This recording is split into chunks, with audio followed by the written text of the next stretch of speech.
காசாவில் உள்ள முக்கிய உளவாளிகளையும் கொள்ளையர்களையும் கொத்தாக தட்டி தூக்கிய பலஸ்தீனிய போராளிகள்.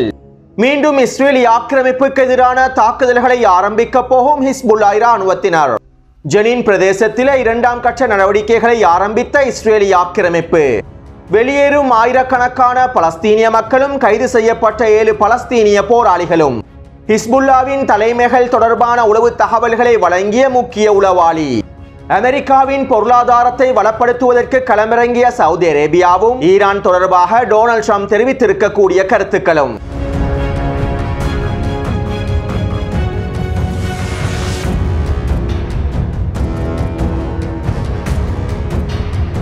ஈரானிய சரக்கு கப்பல்களான கோல்போன் மற்றும் ஜெய்ரான் சரக்கு கப்பல்கள் மூலமாக சீனாவிலிருந்து ஈரானுக்கு 1000 டன் சோடியம் பெர்குளோரேட் ரசாயன பதார்த்தங்கள் ரகசியமாக கொண்டு செல்லப்பட இருப்பதாக மேற்கத்திய உளவு தகவல்கள் வெளியாகியுள்ளன. திடமான ஏவுகணை உற்பத்திக்கு தேவைப்படுகின்ற மிக முக்கியமான மூலக்கூறான அமோனியம் பெர்குளோரேட்டை உற்பத்தி செய்வதற்கு இந்த சோடியம் பெர்குளோரேட் ரசாயன பதார்த்தங்கள் தேவைப்படுகின்றன.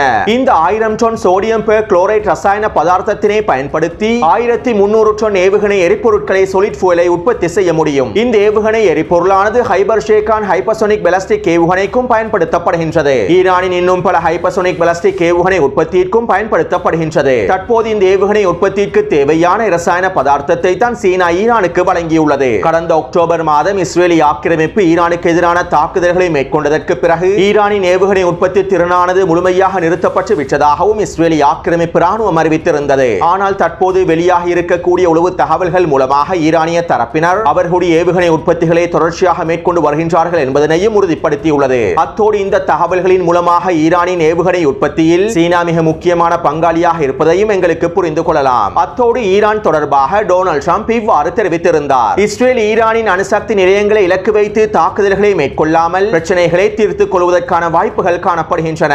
பிரச்சனைகளை தீர்த்துக் கொள்வதற்கான வாய்ப்புகளையும் ஈரானுக்கு வழங்குகின்றோம் என்றும் டொனால்ட் ட்ரம்ப் தெரிவித்துள்ளார். அதாவது இஸ்ரேலி ஆக்கிரமிப்பு ஈரானின் அணுசக்தி நிலையங்களை இலக்கு வைத்து தாக்குதல்களை மேற்கொள்வதற்கு முன்பு பிரச்சனைகளை தீர்த்துக் கொள்வதற்கான பேச்சுவார்த்தைகளில் ஈரானிய தரப்பினர் அடிபணிய வேண்டும் என்பதனையே டொனால்ட் ட்ரம்ப் மறைமுகமாக சுட்டிக்காட்டியுள்ளார். மேலும் டொனால்ட் ட்ரம்ப் மத்திய கிழக்கிற்கான புதிய தூதுவராக ஸ்டீவ் விட்கோஃப் அவர்களை தெரிவு செய்துள்ளார். இனி வரக்கூடிய நாட்களில் இவர் ஈரானின் அணுசக்தி திட்டங்கள் தொடர்பாக கலந்துரையாடல்களை மேற்கொள்வார் என்றும் ஈரானின் அணு ஆயுத உற்பத்திகளை முழுமையாக தடுத்து நிறுத்துவதற்கான வேலை திட்டங்களை இவர் வெற்றிகரமாக மேற்கொள்வார் என்றும் அமெரிக்க ஊடகங்கள் செய்திகளை வெளியிட்டுள்ளன.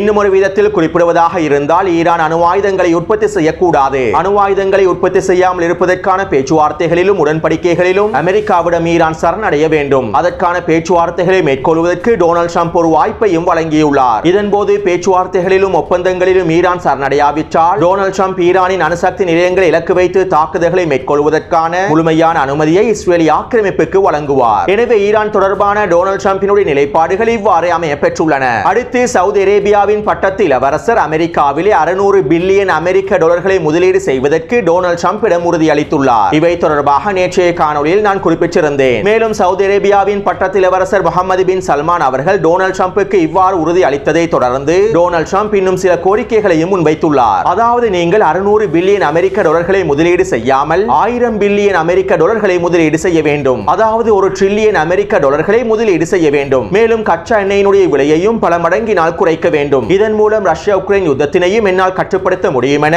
டொனால்ட் ட்ரம்ப் சவுதி அரேபியாவின் பட்டத்து இளவரசரிடம் கோரிக்கை விடுத்துள்ளார். எனவே டொனால்ட் ட்ரம்பினுடைய இந்த கோரிக்கைகளுக்கு அமைவாக சவுதி அரேபியாவின் பட்டத்து இளவரசர் எல்லா விதமான வேலை திட்டங்களையும் மேற்கொள்வார் என்று எதிர்பார்க்கப்படுகின்றது. இதற்கமைவாக சவுதி அரேபியா அமெரிக்காவிலே 1000 பில்லியன் அமெரிக்க டாலர்களை முதலீடு செய்ய போகின்றது. இன்னும் ஒரு விதத்தில் குறிப்பிடுவதாக இருந்தால் பொருளாதார நெருக்கடிகளை நோக்கி நகர்ந்து கொண்டிருக்கக்கூடிய அமெரிக்காவுக்கு அதிகரித்து வரும் பணவீக்கத்திற்குள்ளே சிக்கிக் கொண்டிருக்கக்கூடிய அமெரிக்காவுக்கு பொருளாதார ரீதியாக உதவுவதற்காகவும் அமெரிக்காவின் பொருளாதாரத்தினை வளப்படுத்துவதற்காகவும் சவுதி அரேபியா மிகப்பெரிய உதவியை மேற்கொள்ளப் போகின்றது. மேலும் சவுதி அரேபியாவின் இந்த முதலீடுகள் மூலமாக டொனால்ட் ட்ரம்ப் உச்ச பயனையும் பெற்றுக் கொள்வார். இந்த முதலீடுகள் அமெரிக்காவின் பொருளாதாரத்திலும் மிகப்பெரிய மாற்றத்தினையும் ஏற்படுத்தும்.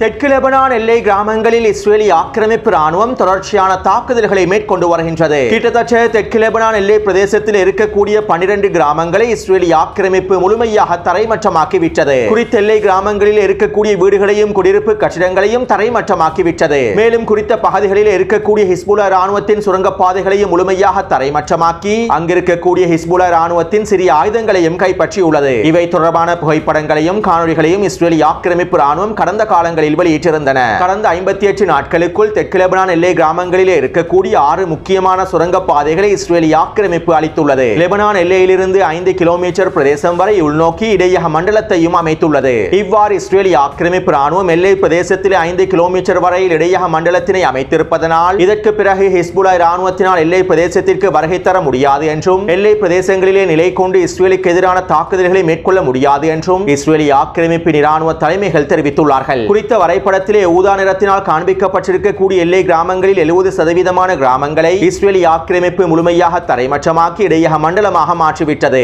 மேலும் தற்போது 30% பிரதேசங்களே எஞ்சியிருக்கின்றன. அத்தோடு வருகின்ற ஞாயிற்றுக்கிழமை லெபனானின் யுத்த நிறுத்தம் முடிவுக்கு கொண்டு வரப்படுகின்றது. இப்படியான நிலைமையில் எஞ்சியிருக்கக்கூடிய 30% பிரதேசங்களையும் முழுமையாக தரைமட்டமாக்கி இடையக மண்டலத்துடன் இணைத்துக் கொள்வதற்கு இஸ்ரேலிய ஆக்கிரமிப்பு ராணுவம் திட்டமிட்டுள்ளது. இதற்கமைவாக நேற்றிரவு இஸ்ரேலிய ஆக்கிரமிப்பின் போர் அமைச்சரவையில் மிக முக்கியமான கலந்துரையாடல்கள் ஆரம்பிக்கப்பட்டிருந்தன. நெட்டன்யாகுவின் தலைமையிலேயே இந்த கலந்துரையாடல்கள் மேற்கொள்ளப்பட்டிருந்தன. மேலும் இந்த கலந்துரையாடல்களுக்கு பிறகு நெட்டன்யாகுவின் அரசு அலுவலகம் அறிக்கை ஒன்றினை வெளியிட்டிருந்தது. லெபனானின் அரசை ராணுவமானது யுத்த நிறுத்த நிபந்தனைகளை முழுமையாக நிறைவேற்றவில்லை. தெற்கு லெபனான் பிரதேசத்தில் இருக்கக்கூடிய ஹிஸ்புல்லா ராணுவத்தினை அவர்கள் வெளியேற்றுவதற்கான வேலை திட்டங்களை மேற்கொள்ளவில்லை. இவ்வாறு யுத்த நிறுத்த நிபந்தனைகளை 100% அளவில் லெபனானினுடைய அரசை ராணுவம் நிறைவேற்ற தவறியதனால் நாங்கள் வருகின்ற ஞாயிற்றுக்கிழமைக்கு பிறகும் தெற்கு லெபனான் எல்லை கிராமங்களிலே நிலைத்திருப்போம் என நெட்டன்யாகுவின் அரசு அலுவலகம் அறிக்கையில் குறிப்பிட்டுள்ளது. அத்தோடு நாங்கள் தெற்கு லெபனானிலே எஞ்சிருக்கக்கூடிய 30% பிரதேசங்களை முழுமையாக தரைமட்டமாக்க வேண்டும் என்றும் குறித்த பிரதேசங்களை முழுமையாக கைப்பற்றி இடையக மண்டலமாக மாற்ற வேண்டும் என்றும் அதற்கு இன்னும் 30 நாட்களாவது தேவைப்படுகின்றது என்றும் இஸ்ரேலிய ஆக்கிரமிப்பின் பிரதிநிதிகள் அமெரிக்காவிடம் தெரிவித்திருப்பதாகவும் இஸ்ரேலிய ஆக்கிரமிப்பு ஊடகங்கள் செய்திகளை வெளியிட்டுள்ளன. அதாவது இஸ்ரேலிய ஆக்கிரமிப்பு ராணுவம் சாக்குப்போக்குகளை வெளியிட்டு தெற்கு லெபனான் எல்லை கிராமங்களிலே முழுமையாக நிலைத்திருப்பதற்கு திட்டமிட்டுள்ளது. இன்னும் ஒரு மாதத்திற்கு பிறகும் இஸ்ரேலிய ஆக்கிரமிப்பு ராணுவம் தெற்கு லெபனான் எல்லை பிரதேசங்களிலிருந்து வெளியேறுவதற்கு மறுப்பு தெரிவிக்கும். எனவே இப்படியான நிலைமையில் ஹிஸ்புல்லா ராணுவத்தினர் அறிக்கை ஒன்றினை வெளியிட்டுள்ளார்கள். இஸ்ரேலிய ஆக்கிரமிப்பு எதிரி தெற்கு லெபனான் எல்லை கிராமங்களிலிருந்து முழுமையாக வெளியேறுவதற்கான காலம் நெருங்கிவிட்டது. எதிரி தெற்கு லெபனான் எல்லை கிராமங்களிலிருந்து வெளியேறாமல் நீண்ட காலம் தங்கியிருப்பதற்கான திட்டங்களையே வகுத்து வருகின்றான். இவை தொடர்பாக பல்வேறுபட்ட தகவல்கள் எங்களுக்கு கிடைக்கப் பெற்றுள்ளன. 60 நாள் யுத்த நிறுத்தம் நிறைவடைந்ததற்கு பிறகும் இஸ்ரேலிய ஆக்கிரமிப்பு எதிரி தெற்கு லெபனான் பிரதேசத்திலே நிலைத்திருப்பது யுத்த நிறுத்த நிபந்தனைகளை முழுமையாக மீறுவதற்கு சமனானதாகும். ஏற்கனவே எதிரி யுத்த நிறுத்த நிபந்தனைகளை பல தடவைகள் மீறிவிட்டான். எனவே நாங்கள் இதற்கு பிறகும் பொறுத்துக் கொள்ளப் போவதில்லை. லெபனானின் இறையாண்மையை பாதுகாக்க வேண்டியது அனைத்து தரப்பினரதும் கடமையாகும். இதற்கமைவாக லெபனானினுடைய அரசும் அரசை ராணுவமும் எல்லாவிதமான அழுத்தங்களையும் வழங்க வேண்டும். இல்லாவிட்டால் நாங்கள் களத்திலே இறங்கி எதிரியை விரட்டியடிப்பதற்கான வேலை திட்டங்களை மேற்கொள்வோம் என்றும் ஹிஸ்புல்லா ராணுவத்தினர் குறித்த அறிக்கையில் தெரிவித்துள்ளார்கள். அதே போன்று ஹிஸ்புல்லாவின் பாராளுமன்ற உறுப்பினர் ஹசன் ஃபதுலுல்லா அவர்கள் இவ்வாறு தெரிவித்துள்ளார். வருகின்ற ஞாயிற்றுக்கிழமை இஸ்ரேலிய ஆக்கிரமிப்பு ராணுவம் தெற்கு லெபனான் எல்லை பிரதேசங்களிலிருந்து வெளியேறாவிட்டால் அதற்கு அடுத்த நாள் இஸ்ரேலிய ஆக்கிரமிப்பு ராணுவத்திற்கு புதிய நாளாகவே அமைந்திருக்கும் என்றும் இஸ்ரேலிய ஆக்கிரமிப்பு எதிரியை எவ்வாறு விரட்ட வேண்டும் என்பது எங்களுக்கு தெரியும் என்றும் ஹிஸ்புல்லாவின் பாராளுமன்ற உறுப்பினர் ஹசன் ஃபதுலுல்லா அவர்கள் தெரிவித்துள்ளார். எனவே இன்னும் 2 நாட்களுக்குள் இஸ்ரேலிய ஆக்கிரமிப்பு ராணுவம் தெற்கு லெபனான் எல்லை கிராமங்களிலிருந்து வெளியேறாவிட்டால் ஹிஸ்புல்லா ராணுவத்தினர் தாக்குதல்களை மேற்கொள்வதாக தெரிவித்துள்ளார்கள். இருப்பினும் ஹிஸ்புல்லா ராணுவத்தினர் இஸ்ரேலிய ஆக்கிரமிப்புக்கு எதிரான தாக்குதல்களை உடனடியாக ஆரம்பிக்க மாட்டார்கள் என்பதற்கான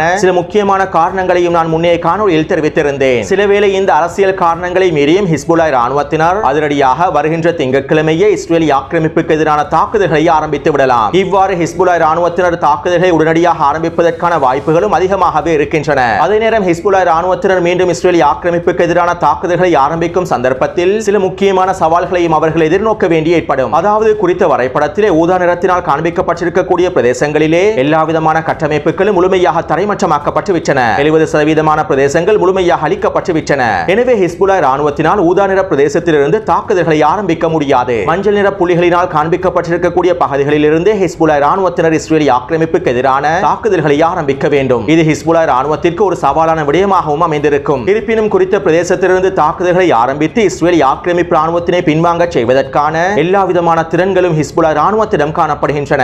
சிலவேளை ஹிஸ்புல்லா ராணுவத்தினர் நாங்கள் எதிர்பார்க்காத பொறிமுறைகளை பயன்படுத்தியும் இஸ்ரேலிய ஆக்கிரமிப்பு ராணுவத்தினை துரத்தடிப்பதற்கான தாக்குதல்களை மேற்கொள்ளலாம். அதே நேரம் ஹிஸ்புல்லா ராணுவ ராணுவத்திற்கான இந்த சவால்களை பயன்படுத்தி இஸ்ரேலிய ஆக்கிரமிப்பு ராணுவம் தெற்கு லெபனான் எல்லை கிராமங்களிலே தொடர்ச்சியாக நிலைத்திருப்பதற்கான வேலை திட்டங்களை மேற்கொள்வதற்கான வாய்ப்புகள் அதிகமாகவே இருக்கின்றன. அடுத்து இஸ்ரேலிய ஆக்கிரமிப்புக்கு உளவு தகவல்களை வழங்கியிருக்கக்கூடிய சில முக்கியமான உளவாளிகளை லெபனானினுடைய அதிகாரிகள் கைது செய்துள்ளார்கள். அதிலும் குறிப்பாக ஹிஸ்புல்லா ராணுவத்தின் போராளியான அஹமத் ஹரிசினுடைய சகோதரரை லெபனானினுடைய அதிகாரிகள் கைது செய்துள்ளார்கள். 8 மாதங்களுக்கு முன்பு இஸ்ரேலிய ஆக்கிரமிப்பின் தாக்குதல்களினால் ஹிஸ்புல்லாவின் போராளி அஹமத் ஹரிசின் படுகொலை செய்யப்பட்டிருந்தார். இதைத் தொடர்ந்து இவருடைய சகோதரர் லெபனானை விட்டு வெளியேறி துருக்கிக்கு சென்றுள்ளார். இவ்வாறு இவர் துருக்கிக்கு சென்ற சந்தர்ப்பத்தில் தான் இஸ்ரேலிய ஆக்கிரமிப்பின் மொசாடானது இவரோடு தொடர்புகளை ஏற்படுத்தி மிக முக்கியமான உளவு தகவல்களையும் பெற்றுக் கொண்டுள்ளது. இவரின் மூலமாகவே ஹிஸ்புல்லா ராணுவத்தின் தலைமைகள் தொடர்பான உளவு தகவல்களை இஸ்ரேலிய ஆக்கிரமிப்பு ராணுவம் பெற்றுக் கொண்டிருப்பதாகவும் முதல்கட்ட விசாரணைகளில் தெரிய வந்துள்ளன. அதாவது சயீத் ஹசன் நஸ்ருல்லா மற்றும் இன்னும் முக்கியமான தலைமைகள் தொடர்பான தகவல்களை இந்த உளவாளி தான் துருக்கியிலிருந்து இஸ்ரேலிய ஆக்கிரமிப்புக்கு வழங்கி இருப்பதாக தெரிவிக்கப்படுகின்றது.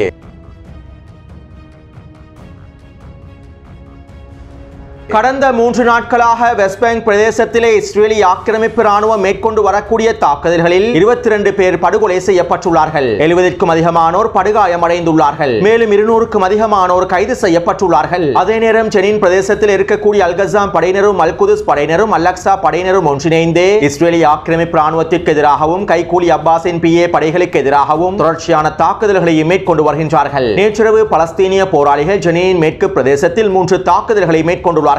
இதன்போது வெடிகுண்டு பொறிகளை பயன்படுத்தி 2 புல்டோசர் வண்டிகளை மொத்தமாக வெடிக்கச் செய்துள்ளார்கள். மேலும் வைக்கப்பட்டிருந்த பொறியிலே சிக்கிய இஸ்ரேலிய ஆக்கிரமிப்பு படைகள் கொத்தாக தட்டி தூக்கப்பட்டுள்ளன. இதைத் தொடர்ந்து PA படைகளும் இஸ்ரேலிய ஆக்கிரமிப்பு ராணுவமும் ஒன்றிணைந்து மேற்கொண்ட துப்பாக்கிச்சூட்டு தாக்குதல்களில் 2 பலஸ்தீனிய போராளிகள் கொல்லப்பட்டுள்ளார்கள். அடுத்து ஜெனின் பிரதேசத்தில் இருக்கக்கூடிய அனைத்து பலஸ்தீனிய மக்களும் முழுமையாக வெளியேறிவிட வேண்டும் என இஸ்ரேலிய ஆக்கிரமிப்பு ராணுவம் காலக்கெடு விதித்திருந்தது. கிட்டத்தட்ட 5 மணித்தியாலங்களுக்குள் ஜெனின் பிரதேசத்தில் இருக்கக்கூடிய ஒட்டுமொத்த பலஸ்தீனிய மக்களும் முழுமையாக வெளியேறி விட வேண்டும் என இஸ்ரேலிய ஆக்கிரமிப்பு ராணுவம் கட்டளையிட்டிருந்தது. இதைத் தொடர்ந்து ஜெனின் பிரதேசத்தில் இருக்கக்கூடிய ஆயிரக்கணக்கான பலஸ்தீனிய மக்கள் தெற்கு பிரதேசத்தை நோக்கி இடம்பெயர்ந்து வருகின்றார்கள். இவ்வாறு ஜெனின் பிரதேசத்தில் இருக்கக்கூடிய அதிகளவான பலஸ்தீனிய மக்கள் முழுமையாக வெளியேறியதும் இஸ்ரேலிய ஆக்கிரமிப்பு ராணுவத்தின் ஆதரவுடன் கைகூலி அப்பாஸின் PA படைகள் களமிறங்கி பலஸ்தீனிய போராளிகள் பதுங்கியிருந்த வீடொன்றை சுற்றி வளைத்து தாக்குதல்களை மேற்கொண்டுள்ளார்கள். மேலும் இந்த தாக்குதலை தொடர்ந்து PA படைகள் 7 பலஸ்தீனிய போராளிகளை கைது செய்துள்ளார்கள். இவ்வாறு கைது செய்யப்பட்ட 7 பலஸ்தீனிய போராளிகளையும் இஸ்ரேலிய ஆக்கிரமிப்பு ராணுவத்திடம் ஒப்படைத்துள்ளார்கள். இதைத் தொடர்ந்து பலஸ்தீனிய போராளிகள் மேற்கொண்ட உச்ச துப்பாக்கிச்சூட்டு தாக்குதல்களில் பல PA படை சிப்பாய்கள் கொல்லப்பட்டும் படுகாயமடைந்திருப்பதாகவும் தெரிவிக்கப்படுகின்றது. அத்தோடு இன்று காலை இஸ்ரேலிய ஆக்கிரமிப்பு ராணுவம் அறிக்கை ஒன்றினை வெளியிட்டிருந்தது. நாங்கள் ஜெனின் பிரதேசத்தில் ஆரம்பித்த அயன்வோல் ராணுவ நடவடிக்கைகளில் 1வது கட்டத்தினை முழுமையாக நிறைவு செய்துவிட்டோம். இந்த 1வது கட்டத்தினுடைய திட்டங்களுக்கு அமைவாக ஜெனின் பிரதேசத்தில் இருக்கக்கூடிய பலஸ்தீனிய மக்கள் முழுமையாக வெளியேறிவிட்டார்கள். தற்போது ஜெனின் பிரதேசத்திலே பலஸ்தீனிய போராளிகளும் வீடுகளும் கட்டிடங்களும் வர்த்தக நிலையங்களுமே எஞ்சியிருக்கின்றன. இவை அனைத்தையும் முழுமையாக அளிப்பதற்காகவே நாங்கள் தற்போது 2ஆம் கட்டத்தினை ஆரம்பிக்க போகின்றோம். இந்த 2வது கட்டத்திலே பலஸ்தீனிய போராளிகளும் வீடுகளும் குடியிருப்பு கட்டிடங்களும் ஜெனின் பிரதேசத்தின் ஒட்டுமொத்த கட்டமைப்புகளும் முழுமையாக அளிக்கப்படும் என இஸ்ரேலிய ஆக்கிரமிப்பு ராணுவம் குறித்த அறிக்கையிலே தெரிவித்துள்ளது. இதற்கமைவாக இன்று மாலையிலிருந்து இஸ்ரேலிய ஆக்கிரமிப்பு ராணுவம் புல்டோசர் வண்டிகள் மூலமாக ஜெனின் பிரதேசத்தில் இருக்கக்கூடிய வீடுகளையும் குடியிருப்பு கட்டிடங்களையும் தகர்த்து வருகின்றது. அடுத்து ஹமாஸ் தரப்பினர் காசாவில் இருக்கக்கூடிய ஒட்டுமொத்த உளவாளிகளையும் அவர்களுடைய தலைமைகளையும் கொள்ளையர்களையும் கொத்து கொத்தாக தட்டி தூக்கி வருகின்றார்கள். இதற்கமைவாக முக்கியமான உளவாளிகளாக செயற்படக்கூடிய முக்கிய தலைமைகளாக இருக்கக்கூடிய 20 உளவாளிகளை முழுமையாக அளித்துள்ளார்கள். மேலும் இந்த உளவாளிகளுக்கு உதவி புரிந்திருக்கக்கூடியவர்களையும் கைது செய்து அவர்களுடைய கால்களில் துப்பாக்கிச்சூட்டு தாக்குதல்களையும் மேற்கொண்டுள்ளார்கள். இவை தொடர்பான காணொளிகளையும் நான் டெலிகிராம் சேனலில் பதிவிட்டுள்ளேன். அடுத்து ரஃபாவின் கிழக்கு பிரதேசத்தில் இருக்கக்கூடிய மிக முக்கியமான கொள்ளைக்காரனாகவும் உளவாளியாகவும் இருக்கக்கூடிய யாசர் அபு ஷாபா என்பவனை கைது செய்து அவனை தூக்கிலிட்டுள்ளார்கள். இவனுடைய தலைமைக்கு கீழால் தான் ரஃபா பிரதேசத்தில் மிகப்பெரிய கொள்ளை சம்பவங்கள் நடைபெற்றுள்ளன. மேலும் இஸ்ரேலிய ஆக்கிரமிப்பு ராணுவமும் இவனை பயன்படுத்தி பல்வேறு பற்ற உளவு தகவல்களையும் பெற்றுக் கொண்டுள்ளது. இதனால் தான் தற்போது பலஸ்தீனிய போராளிகள் இவனை கைது செய்து தூக்கிலிட்டுள்ளார்கள். மேலும் ஹமாஸ் தரப்பினர் ஒட்டுமொத்த காசாவிலும் இருக்கக்கூடிய உளவாளிகளையும் சுத்தம் செய்து வருகின்றார்கள். அத்தோடு காசாவின் ஒட்டுமொத்த கட்டுப்பாட்டையும் ஹமாஸ் தரப்பினர் கையில் எடுத்துள்ளார்கள். யுத்த நிறுத்தம் ஏற்படுத்தப்பட்டு 1-2 நாட்களுக்குள்ளேயே ஹமாஸ் தரப்பினர் இவ்வாறான வேலை திட்டங்களை மேற்கொண்டிருப்பது இஸ்ரேலிய ஆக்கிரமிப்பு ராணுவத்தின் தோல்வியை எடுத்து காட்டுவதாகவும் இஸ்ரேலிய ஆக்கிரமிப்பு ஊடகங்கள் தெரிவித்துள்ளன. எனவே இந்த காணொளி தொடர்பான கருத்துக்களை பதிவிடுங்கள். தொடர்ந்து என்னுடன் இணைந்திருங்கள். நன்றி, வணக்கம்.